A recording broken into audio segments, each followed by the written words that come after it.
This week at Macy's, discover great deals on spring updates for you and your home. Refresh your look with Michael Kors handbags, shoes, and more, $250 and under. Get 50 to 70% off suits, blazers, and pants for him. And shop select great value small appliances, $99.95 and under. Plus, get contact-free curbside pickup or pickup in store today at Macy's. Details at Macy's.com/pickup. Savings off sale and clearance prices, exclusions apply. I'm Adam Richardson, and this is the Writers Detective Bureau. Welcome to episode 131 of the Writers Detective Bureau, the podcast dedicated to helping authors and screenwriters write professional quality crime-related fiction. This week, I'm answering questions about financial crimes, how a detective could go about becoming a police chief in another state, and explaining what it means to be a percipient witness. Our first question comes from Jean Hernandez, who writes that she's currently writing a screenplay for a procedural detective fiction story taking place in post-pandemic Miami, Florida. Though this is more fiction than documentary, I find it difficult to get accurate answers for the information I need online. Fundamentally, the answer I need is why city police are ineffective against the rise of cybercrime and fraud. Over the past couple of years, post-pandemic, street gangs and local businesses have taken advantage of COVID aid sent by the government. But what that did was shift the crime culture from drugs to one of fraud. As with anything related to fraud, Miami is at the forefront. Street gangs are buying American identities from criminal Russian websites and killing themselves for the money they get. Though I understand the FBI are the ones capable of going after these criminals, local police seem to have their hands tied.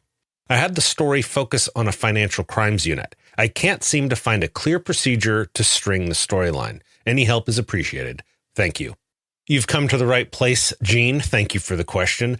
The reality is that we in law enforcement are short-staffed, and we are constantly triaging the calls we prioritize. Since your story is set in Miami, let's look at specifics. Historically, Miami used to be routinely ranked as one of the more violent cities in the United States. But as of March 2023, as I'm recording this, Miami is seeing the fruits of its recent efforts to partner with community organizations to drive their murder rate and violent crime rates lower, which is amazing. But that is clearly a citywide policing priority that is pulling effort and attention away from cybercrime or fraud. To add to the triage or the prioritization of cases, even if you have an active financial crimes unit, they will likely prioritize cases that have victims that are reporting the crimes, which is kind of the rub when we're talking about COVID aid fraud. The victim is the government. If a grandmother has her life savings siphoned away, you will likely have a devastated victim that is going straight to the police. Or perhaps it's a bank employee that is making the report to the police because she thinks something is wrong. Either way, a real victim is reporting the crime. And in this case, the squeaky wheel often gets the oil. When I was a property crimes detective, which included fraud cases, I remember having cases where a victim would report her credit card being used or money taken from a bank account, and she'd report it to my department, which is how I got involved, and to her bank or credit card company. What normally happened was the bank or credit card company reimbursed the victim for her loss, which then made the company the victim. And then the company would refuse to provide me any suspect information or pursue any kind of prosecution. They just ate it as a loss, as an operating expense. But you're right, Gene, that local police department is ill-equipped to go after transnational cyber criminals. Now, in the specific case of COVID aid fraud, the United States Justice Department does handle those investigations through their National Center for Disaster Fraud. In fact, they have a website for people to report violations. The website is justice.gov/coronavirus, which I hope will help your research. Based upon the National Center for Disaster Fraud's website, it looks like their resources include a handful of agencies within the Department of Justice and the Department of Homeland Security, such as the FBI, Secret Service, who would get involved from both the counterfeiting aspect and then potentially credit card fraud, the U.S. Postal Inspector, if anything was done through the mail, the DHS, Department of Homeland Security, Office of the Inspector General, FEMA, the Federal Trade Commission, and the Small Business Administration's Office of the Inspector General, which is an OIG office separate from the DHS OIG. Now, I know we're getting into some alphabet soup here. The OIG, the Office of Inspectors General, is a pretty fascinating concept. Each federal agency has an OIG that has a presidentially appointed inspector general as its head. The OIG technically falls under the head of its respective agency, but it is considered an independent auditor and investigator against waste and fraud. And yes, there are sworn federal law enforcement investigators, or 1811s, which is the federal job classification for a law enforcement investigator, like a special agent of the FBI or Secret Service, one of those. So it's the same job class in 1811. So there are 1811s in those offices of inspectors general. You can see the full list of OIG offices at the Inspectors General directory on the Council of the Inspectors General on Integrity and Efficiency website. Man, that's a mouthful. So rather than having to do that, I will link to the show notes rather than having to spell everything out. So if you go to the show notes, writersdetective.com/131, that will take you to the Office of Inspectors General, Council of the Inspectors General on Integrity and Efficiency website. But to get back to the National Center for Disaster Fraud, it looks to have 80 investigators. And the executive director is actually the current United States Attorney for the Middle District of Louisiana. Why Louisiana? Because the National Center for Disaster Fraud was born from the aftermath of Hurricane Katrina.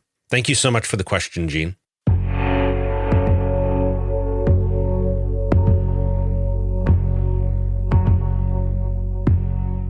Chris Moody writes, if someone is a detective in a big city, decides he wants to spend his retirement as the police chief in a small town in another state, which has only officers and no detectives because, say, a normal Friday night is making sure there isn't any drunk driving, what tests, if any, would he have to pass?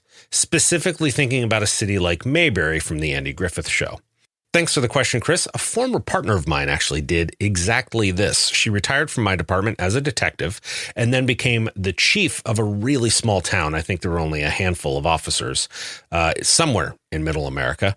But from a strictly bare minimum legal standpoint, the detective needs to become certified in that state as a peace officer, or whatever the legal title is for that state. Here in California, we're all peace officers, whether we are police officers, deputy sheriffs, highway patrol officers, fish and wildlife wardens, whatever.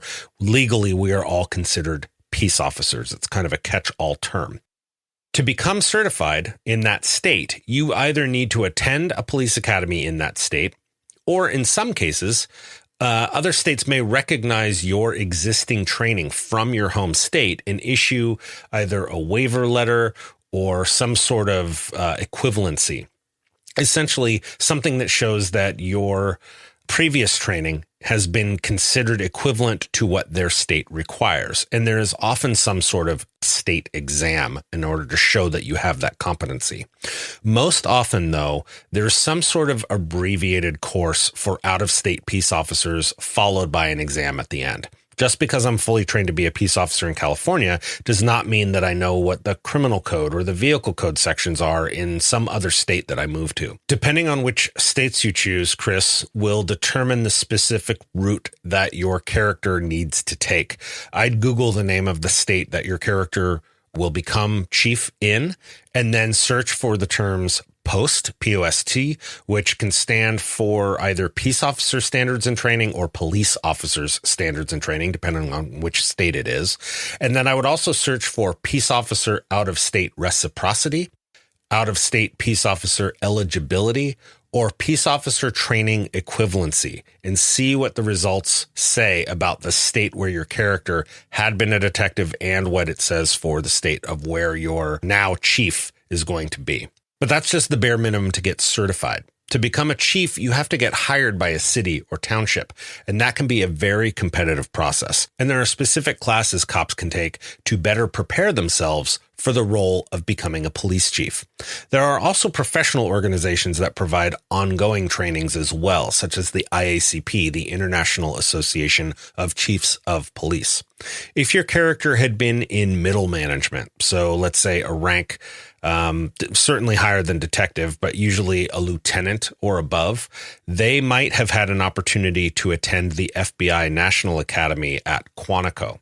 These are not necessarily required training courses, but they would certainly improve the likelihood of your character winning out that job over somebody else to become a police chief. Thanks so much for your question, Chris.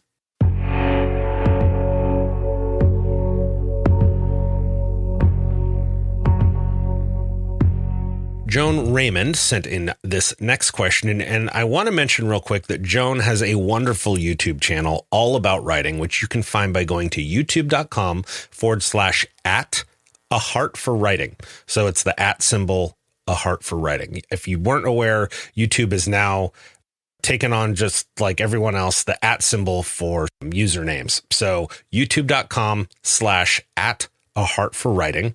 I'll also link to it in the show notes, writersdetective.com/131.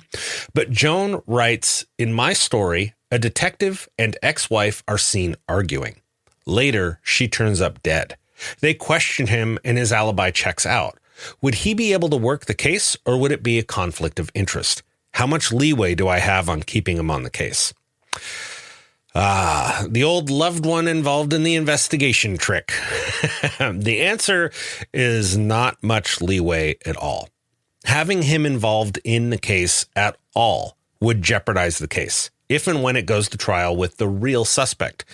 As the defense attorney could rightly argue that the police inserted a potential suspect, one of their detectives, into the investigation, which brings the entire investigation into suspicion. How can my client get a fair shake when the victim's ex-husband is involved? Any chance of the ex being shown to be the real suspect was swept under the rug by his having access to the investigation and the evidence. To avoid this, the police department would not allow the ex to be involved other than being a witness. The fact that he may have been the last one to see her alive would likely make him a percipient witness anyway, which probably begs the question, what is a percipient witness? According to Cornell law, a percipient witness is a witness who has obtained knowledge of an event directly through their senses, generally through sight, an eyewitness, or hearing, an ear witness. So an eyewitness is obviously the most common example of a percipient witness. Could also be an ear witness, someone that heard the argument or heard the gunshot, but it's any of the senses. So if you write a story where a husband is poisoned at a cocktail party and the wife happened to taste his drink and later testifies that she tasted almond flavor, does that make her a tongue witness? Regardless of the sense or the organ she used to detect it, she is a percipient witness, which is any witness that has obtained knowledge of an event directly through their senses. Which begs my question, what is your question? Send it to me, no matter how small the question, by going to writersdetective.com/podcast. And huge thanks to my Patreon patrons for sponsoring this episode, especially my Gold Shield patrons, Deborah Dunbar from DeborahDunbar.com, CC Jameson from CCJameson.com, Larry Darter, Natalie Borelli, Craig Kingsman of CraigKingsman.com, Marco Carrocari of MarcoCarrocari.com, Rob Kearns of NightsFallPress.com, Robert Mendenhall of RobertJMendenhall.com, Kaylee, and the Puget Sound chapter of Sisters in Crime for their support, along with my Silver Cufflink and Coffee Club patrons. You can find links to all of the patrons supporting this episode in the show notes at writersdetective.com/131. Thanks again for listening. Have a great week and write well.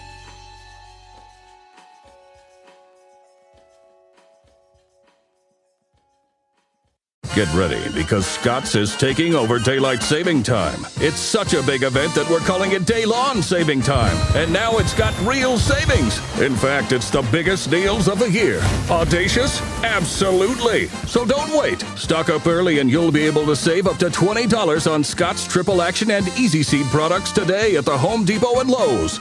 Offers available March 9th through 22nd at select U.S. stores while supplies last. Selection varies by location. See store for exact offers.